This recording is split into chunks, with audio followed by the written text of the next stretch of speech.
salut à tous, bienvenue dans les studios d'RTL. Je suis aujourd'hui invité, oui, je suis invité sur Radio Tennis Play. Et oui, moi.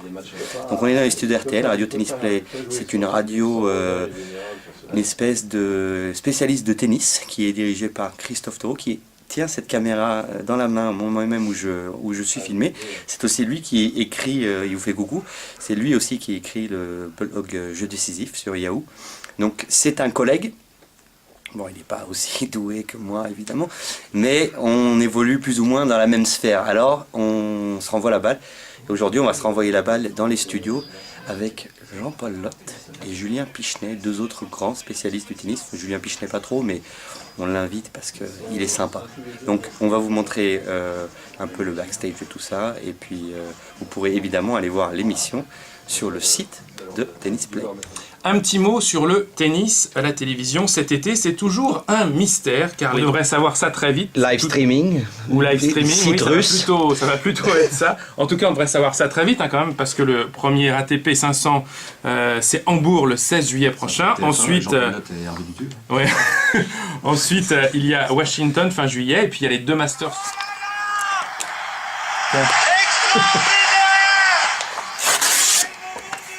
Ça y est, c'est fini là? C'est fini. C'est fini? C'est fini, Michel. C'est fini, Michel? C'est fini, Michel. Oh là là. Bon, alors, c'est bien passé?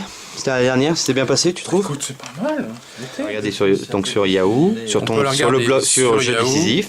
Sur voilà, Yahoo Jeux décisifs, on peut la regarder sur Dailymotion, on peut la regarder sur tennisplay.fr, on peut la regarder sur YouTube. Bravo. Et on peut aussi la regarder et la podcaster sur iTunes. Et aussi, il y a aussi un petit best-of sur l'équipe.fr. Absolument, à partir du mercredi matin, sur l'équipe.fr et sur rtl.fr, il y a un best-of qui est dispo. D'accord, tu te régales sur... Je me régale absolument pas. Je fais ça à une période où les trois premiers, je peux pas les supporter, quoi. Ouais. Nadal, Federer, Djokovic, aucun des trois.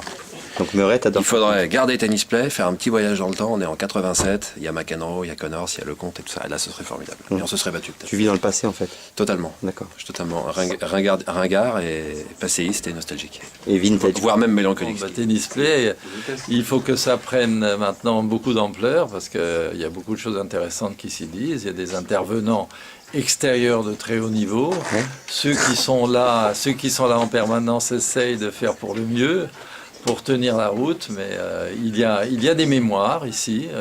Voilà, je suis ma maquilleuse. Voilà, il y a beaucoup de lumière ici dans les studios d'RTL. Donc eux, ils partent en vacances, pas moi.